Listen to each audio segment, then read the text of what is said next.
En el primer capítulo de la segunda temporada de La Botella de Vino tenemos el placer de tener con nosotros a José Luis Morante, antólogo de Regeneración, un libro publicado por Valparaíso Ediciones en el que hay 24 poetas nacidos después de 1980 y bueno, vamos a entrevistar a José Luis, al cual agradecemos desde ya que esté en La Botella de Vino con nosotros.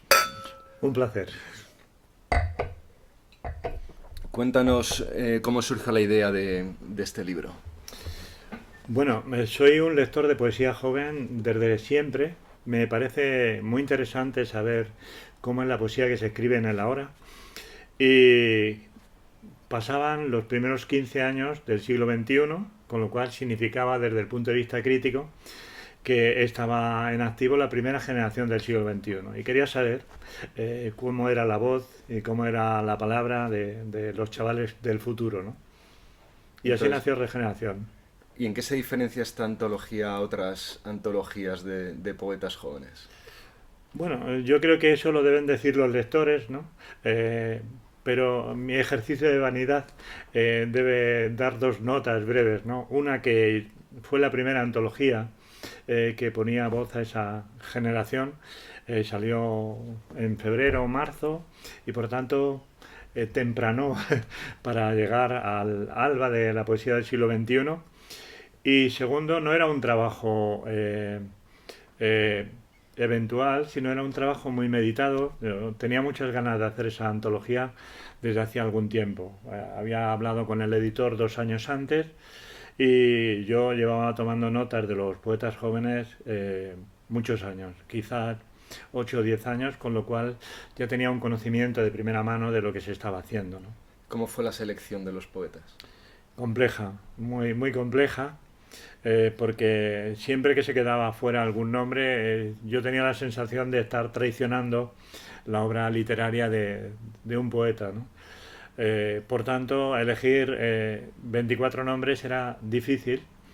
Era tan difícil que al principio yo hablé con el editor de plantear una antología de 18 nombres y al final salieron 24 porque cuando me metía en la obra de una persona tenía la sensación de que era un imprescindible. Llamaba por teléfono al editor y decía, pero este también tiene que estar en la antología. Conseguí que no me rompiera las gafas en los 6 primeros y seguramente debía parar ahí, pero vamos, 25 hubiera sido también un número casi perfecto, ¿no? Sí, pero seguro que hay para hacer una segunda edición, ¿no? Porque poetas jóvenes parece que la poesía joven está de moda, que tiene lectores, que Internet está llena de grandes poetas con miles de seguidores. Entonces yo creo Mm. que puede dar para una segunda edición, ¿no? Puede dar para un segundo libro, una segunda edición. Yo volvería a meter los mismos porque realmente creo que la selección era meditada y activa y por tanto yo creo que esa selección nacional que yo planteo en lengua castellana pues la mantendría, ¿no? Como si fuera un trabajo estable. Pero es verdad que existen otros muchos nombres fuera y uno de ellos, uno de esos capítulos de nombres nuevos de la poesía joven es los cantautores que hacen poesía también, que se han encontrado con la benevolencia del mercado, algo inusual en poesía y que siempre tiende al trabajo precario, ¿no? Sí, no está mal. Yo siempre he pensado que la poesía es todo, no solamente los versos que se escriben en un libro, ¿no? Entonces los cantautores obviamente tienen poesía por bandera.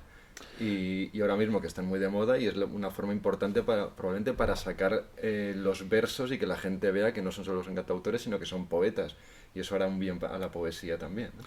Sin duda, yo debo además a los cantautores muchísimas parcelas afectivas de mi biografía personal, ¿no?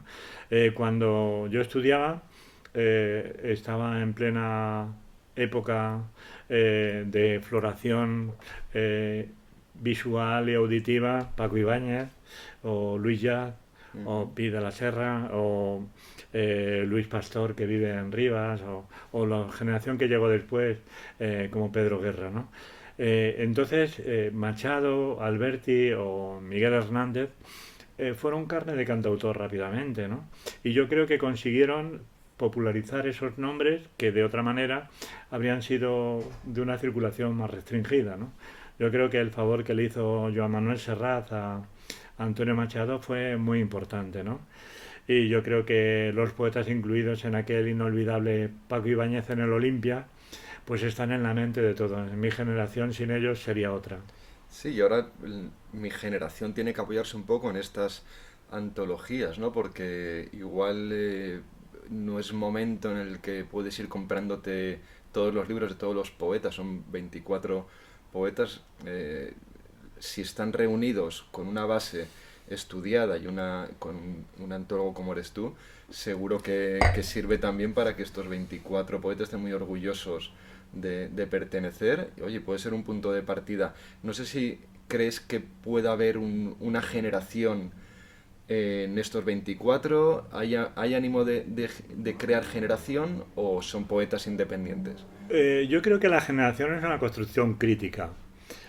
Soy consciente de que cada poeta busca una voz individual, ¿no?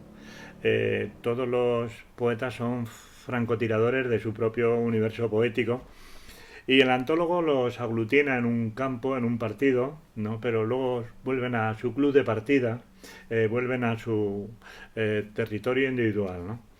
En ese territorio había algunas voces que ya formaban parte de lo colectivo diario. Entre esas voces, pues yo creo que es evidente que Elena Medel o Fernando Valverde pertenecían al acervo de muchos lectores. Luego había otros nombres, nombres propios mucho más jóvenes que empezaban a escribir ahora y por tanto tenían una posibilidad de promoción a través de la antología muy importante, ¿no? Jaime Martínez, Rodrigo Lai, Alejandra Vanessa o Paula Bozalongo o Elvira Sastre pertenecen a una generación muy joven. Yo no sé si ellos se sienten cómodos en la construcción semántica del concepto generación, ¿no? Pero sí pertenecen al mismo tiempo creador, ¿no? Que es el tiempo digital. Yo estuve en algún momento dudando el título de la antología. Pensaba en los poetas del móvil. Me parecía un guiño a uno de los signos que definen nuestro tiempo, tecleando una pantalla, ¿no? O pensaba también en esa otra literatura que de repente he encontrado en Internet, el camino perfecto para hacer una edición de urgencia que llegue a mucho tiempo y que llegue a mucho espacio, ¿no? Aquí tiempo y espacio en la red se fusionan y crean una enorme molécula en crecimiento constante. Yo creo que pertenecen a un tiempo digital, pertenecen también a una generación que los idiomas no están circunscritos a un solo territorio, sino que tienen una generación mucho más plural que yo tuve, ¿no? Ellos conocen muy bien la poesía anglosajona o pueden conocer poesía de otros ámbitos como el francés o como el alemán o como el centro europeo, porque realmente Internet hace posible que la difusión ahora sea mucho mayor. Y siendo cierto lo que dices, no hay una temática común, porque en los poemas normalmente no hablan de esta cosa digital que estás nombrando, no hablan de estoy hablando con el móvil ni cosas así, pero igual si la crisis se ha podido estar presente en todos los poetas o en varios de ellos, ¿qué temáticas crees que pueden englobar a lo que podría ser una generación, o por lo menos a los que hay en el libro? Siempre en literatura se habla de que los temas literarios son limitados y lo que hace cada poeta es retomar unos temas de siempre, hacerlos suyos y darle una pronunciación nueva, ¿no? Acuérdate de aquel díptico de Miguel Hernández, la muerte y el amor y la muerte, ¿no? Toda la poesía es eso y yo creo que a partir de esos dos caminos en paralelo se construye toda la temática argumental de la poesía, ¿no? Yo creo que sí que hay cosas comunes entre ellos. Por ejemplo, la poesía de la crisis, ¿no? La poesía de esa burbuja económica de una generación que de repente se construye unas expectativas que en la realidad corta las alas, ¿no? tienen la mitología de Ícaro, volando muy alto, pero de repente la cera se derrite y la realidad se impone, ¿no? Y eso está muy presente, ese desencanto está muy presente en muchos poetas, desde Elena Medel hasta Rodrigo Lai, ¿no? Hay formas clásicas y yo creo que también hay una conexión con el vocabulario nuevo, ¿no? Ahora se habla de lo digital con un cierto desparpajo, ¿no? Yo creo que hay un lenguaje de uso de los nuevos medios que sí que está presente, ¿no? Hay una poesía del selfie también, ¿no? Poesía del selfie. Sí, desde luego los tiempos están cambiando. ¿Tú has usado internet para descubrir a todos los poetas o de uno has ido enlazando con otro? ¿Cómo ha sido el trabajo más del día a día? Bueno, yo creo que una de las razones de invitar a Soy Poeta a mi casa, ¿no? Es que viera mi buhardilla y que viera el espacio natural donde nacen mis libros, ¿no? Yo soy un hombre de papel, ¿no? Siempre leo con los cinco sentidos, ¿no? No solamente leo con la vista, sino que me gusta mucho palpar, ¿no? Cuando yo me asomo a mis libros y veo las dedicatorias entrañables de poetas como Ángel González, o como Paco Brines, o como Caballero Bonal, ¿no? O como Luis García Montero, yo me siento más habitado, ¿no? Creo que el ordenador es una herramienta muy útil, pero yo soy un lector de poesía en papel. Por tanto, uno de mis gastos mensuales fijos y de mis conexiones directas con el banco y con la tarjeta es la compra y la adquisición de nuevos libros. Todas las mesas de mi casa están llenas de libros y así fui descubriendo a muchos de estos poetas, ¿no? Hay otros que vinieron por conexión directa, es decir, alguien me hablaba de otros poetas que yo no conocía, porque debo decirte que la nómina que barajé al principio para estudiar la poesía actual, la poesía del siglo XXI, sería de unos 150 nombres, ¿no? Entonces, obviamente no puedes tener en casa a esos 150 nombres, ¿no? Pero ellos han sido realmente amables, ¿no?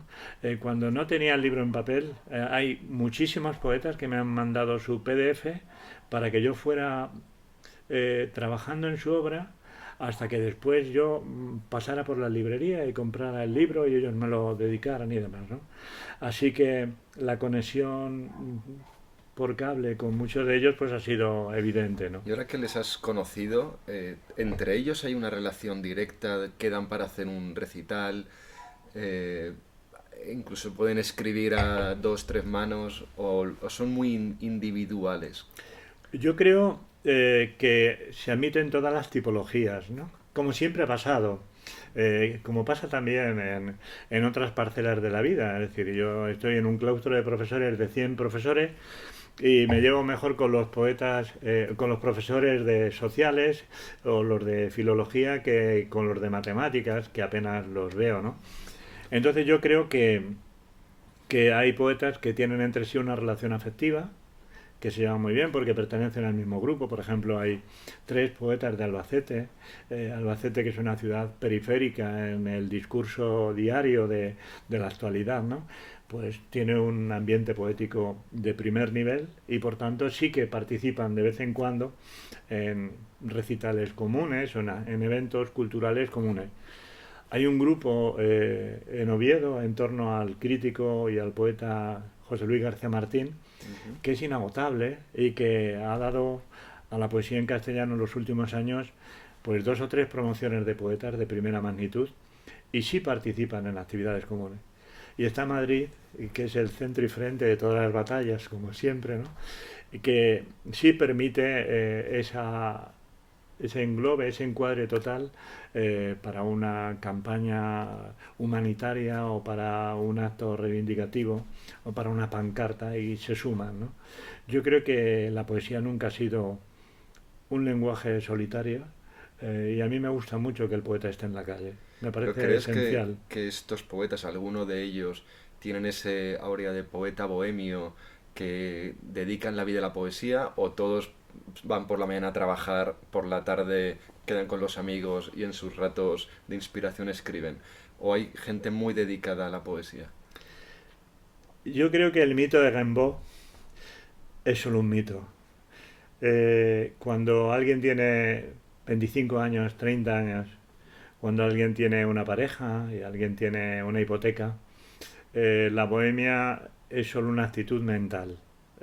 Yo creo que hay que tomar partido por lo laborable y hacer de cada lunes una rutina productiva, ¿no?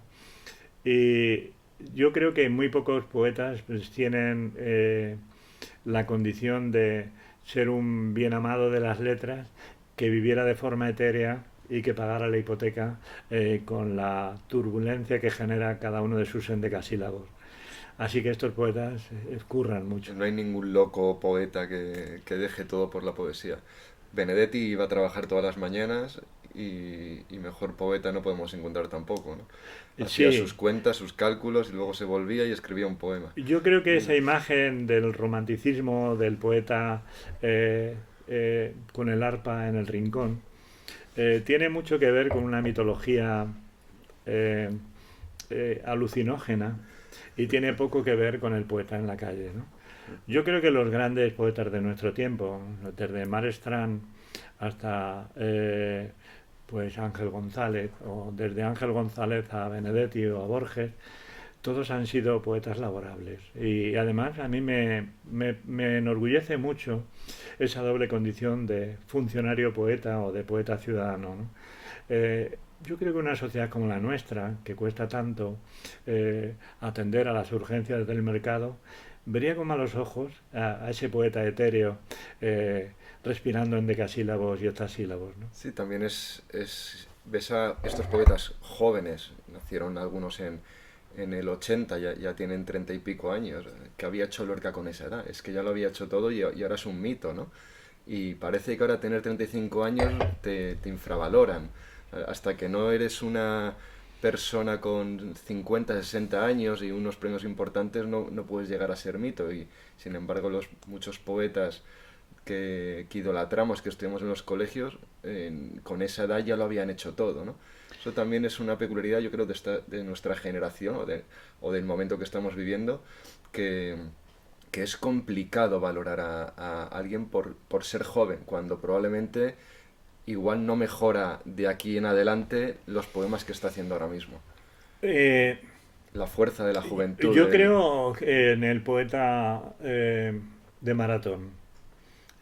Ahí quizás mis concepciones críticas no sean qué buen nombre. mis concepciones críticas decía que quizás no sean compartidas por la ciencia infusa del poeta vidente, ¿no? Te hablaba antes de Rimbaud, pero también te hablaba de otros poetas que realmente han ido construyendo un itinerario, ¿no? Yo tengo muy cerca de mí la obra de distintos poetas y estoy estudiando.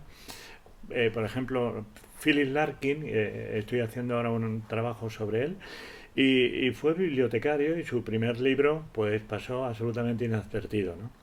Yo creo, Guillermo, que conoces muy bien aquel acontecimiento íntimo del desastre de Jorge Luis Borges, que iba metiendo ejemplares de su primer libro en los bolsillos de los amigos cuando veía algún bolsillo colgado de una percha. Y yo creo que eso está bien.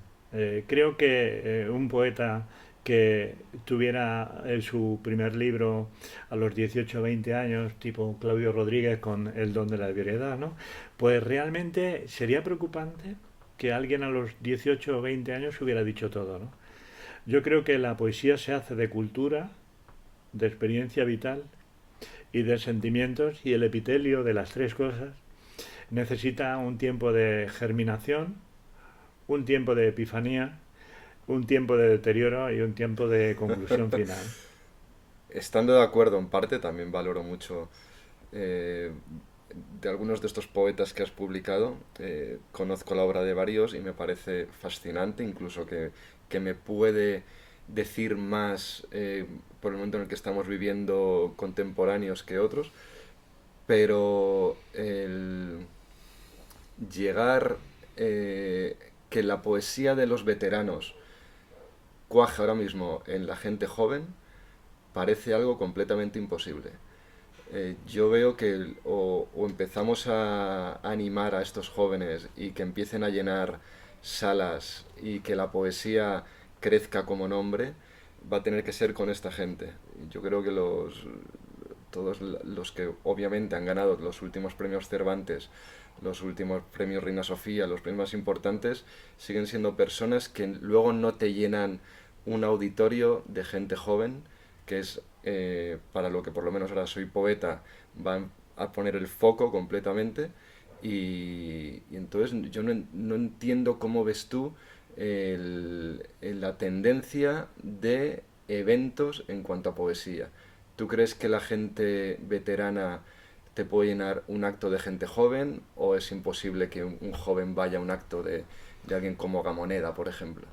Yo creo que tienen más caché y yo disfruto con mis hijas un ejemplo en paralelo que te puedo dar. Mis hijas cuando oyen la música de los 80 o los grandes conjuntos de mi generación, Pink Floyd, ¿no? Pues para ellos son auténticas mitologías vivas, ¿no? Y una vez que las descubren, descubren en ellos el entramado esencial de los nombres actuales, ¿no? Entonces, yo creo que con la poesía pasa exactamente igual. Mucha de la poesía hermética actual sin Gamoneda no existiría. El surrealismo sin Valente tendría un camino recorrido más corto. La poesía social realista de Ángel González ha dejado que Sabina haga esa poesía urbana que tanto gusta a los cantautores como Marvan, ¿no? Entonces hay una conexión natural, ¿no? Yo creo que los poetas de 80 años tienen 20 y se leen como si tuvieran 20, ¿no? A mí me encanta hace poco descubrir una anécdota maravillosa de Keith Richards, que se pega un porrazo impresionante porque se había tomado 5 cervezas, algo de no sé qué, y se subió a una palmera. Se cayó, se pegó un porrazo impresionante y alguien le preguntó, ¿cómo hace usted eso a su edad? Dice, yo sigo siendo joven. Yo creo que la poesía sigue siendo joven y la poesía tiene derecho a subirse a una palmera, ¿no? Después que haya más o menos público asistente a un recital, a mí a cierta edad ya no preocupa, ¿no? A mí me parece un evento social que es distinto de la lectura de poesía. Yo he disfrutado muchísimo en los colegios mayores de Madrid escuchando a Mario Benedetti ante un público lleno hasta los topes. Y he estado en el Círculo de Bellas Artes viendo cómo determinados poetas cuando leían, pues estaba lleno. Pero yo sigo viendo lleno cuando va a leer Luis García Montero y sigo viendo lleno cuando van a leer poetas que tienen un nombre propio que es muy joven y que está, ¿no? A mí me parece que Elena Medel congrega un público muy importante o Elvira Sastre congrega un público muy importante. Hay centros, hay templos de la poesía actual en Madrid, como la librería Alberti, que mantienen un ciclo de poesía cada semana. Eso no se haría si no hubiera un público, aunque sea un público reducido, ¿no? Yo creo que la poesía nunca llenará el Bernabéu, pero yo creo que se puede jugar un primer tiempo más que aceptable en un campo como el Rayo, ¿no? Sí, no, no, la poesía llena salas muy grandes. No estamos al nivel todavía del Festival de Medellín, pero en Madrid ya cualquier festival de poesía está siempre lleno. Decía Inma Luna eh, que después de algún recital se le acercaba a la gente y le decía, me ha encantado, qué maravilla, y tal, y decía Inma, pues compra un libro, y decían, bueno, no te pases, ¿no? Casi era así. ¿Qué podemos hacer para promover la poesía? Que la gente compre poesía. Yo creo que la gente tiene un concepto equivocado de el precio y el valor de los libros, ¿no? Paga perfectamente una cena, una botella de Ribeiro, ¿no? Y paga perfectamente una entrada de cine. Antes hablábamos de los grandes conciertos.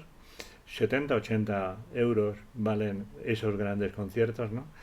Y por 70 u 80 euros te compras la historia interminable completa de la poesía española, ¿no? Entonces, yo creo que es una cuestión de precio. Inma tiene razón. El mercado no da más de sí, pero sí que hay un público que compra poesía, ¿no? Regeneración es una antología nueva y yo estoy contento de la respuesta que ha tenido en las librerías por parte del público y creo que es muy complejo mantener un mercado donde no hay lectores, ¿no? Pero la gente que lee poesía, la gente que leemos poesía, somos unos verdaderos adictos de la poesía y compramos mucha poesía. Entonces eso mantiene un mercado en unas condiciones estables, ¿no? Yo creo que lo mismo pasa con la música. Yo tengo amigos que venden fatal y lo mismo pasa con otros géneros como el cine español o como otras facetas creativas. El mercado está retraído, ¿no? Pero ¿a quién asusta el mercado? Yo creo que el poeta tiene que pensar que él debe escribir bien y cada libro encuentra su lector. Y si eso es así, el libro estará bien. Antes o después llegará a la casa que lo necesite, ¿no?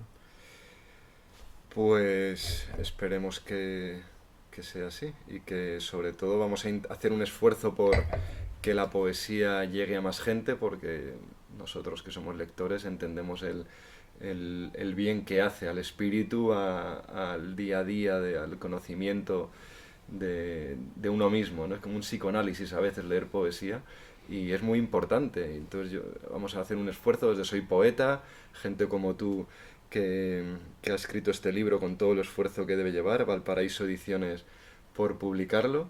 Y en los próximos capítulos de La Botella de Vino vamos a intentar traer a algunos de los poetas de esta antología. Contaremos con la ayuda y el asesoramiento de José Luis. Y bueno, agradecerle haber estado con nosotros y nos vemos en los recitales y sobre todo también con una copa de vino en los bares, siempre con la poesía por bandera. Muchas Pues gracias por todo.